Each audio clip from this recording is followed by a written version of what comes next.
Hey, how you doing, YouTube? I got one I wasn't expecting to do, but let's get right into it. So, Brave, it's about a Scottish princess who wants to be an individual, but her mother says you're a princess and you got to be a queen.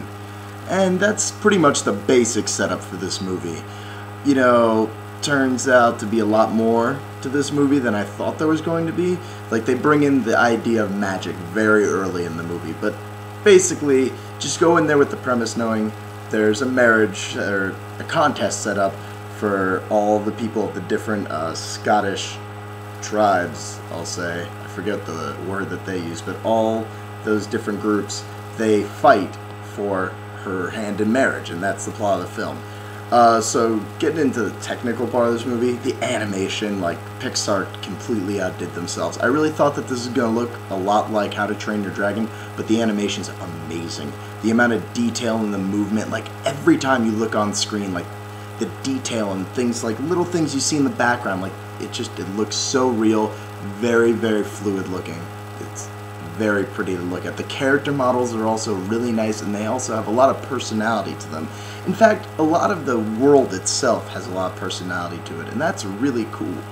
All the characters, like I said, well designed, you know, but if there's any gripe about that, it's what makes this really feel like a cartoon. It's that, like, all the characters, like, there's people who are really big, you know, and then, like, really small, so it makes it feel like a cartoon, not like an animated movie. Like, you get what I'm saying there? Yeah. So, you know, Pixar movies are well known for having a great pace and keeping up with things, like being able to have, you know, good twists coming, which this does, and it builds an interesting dynamic between a couple of the lead characters. But to not spoil things, I won't get into that.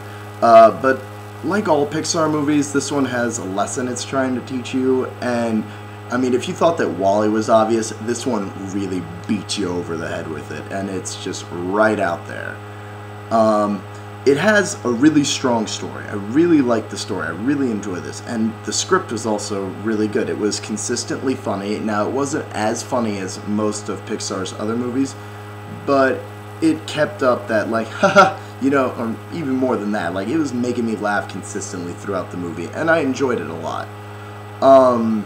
Now, this movie, which keeps it different from, like, WALL-E or Up, movies like that, like Pixar's truly, truly great, is it never hits that peak, you know? It never, like, has that moment where you're like, wow, this is going really above and beyond. It never did that for me, and honestly, even though it told a great story with likable characters, the protagonist, in my opinion, had no character arc, and I was waiting for it. So, you know, instead of having, like, an epic moment of change, like, you know, the famous moment from The Matrix when Neo's in the hallway and then, like, bends, you know, the walls and stuff, there's no moment like that.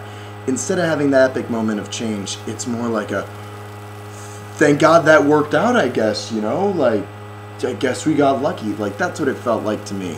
But regardless of that little thing, voice acting performances are great. I don't know who did the King, but he was awesome. He sounded like Robin Williams is Scottish impersonating. I'd be very surprised if Robin Williams was in this. It was missing that oomph, you know, missing that oomph that I was saying that the other Pixar movies bring.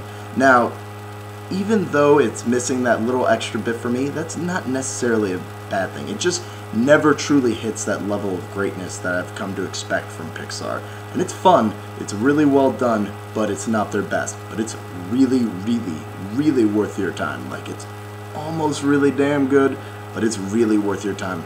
So, if you want, check this out in theaters. It looks stunning on the screen. I didn't see it in 3D, but it looked great on the big screen. The detail and things is nuts. I'm going to give this a 3.5 out of 5. So, almost super awesome, but not. It was very, very good, though. So, really worth your time. So, check it out. Thanks for watching. Click that button there for more awesome things, and then write down there how bad this was. Thanks for watching, guys, and please subscribe.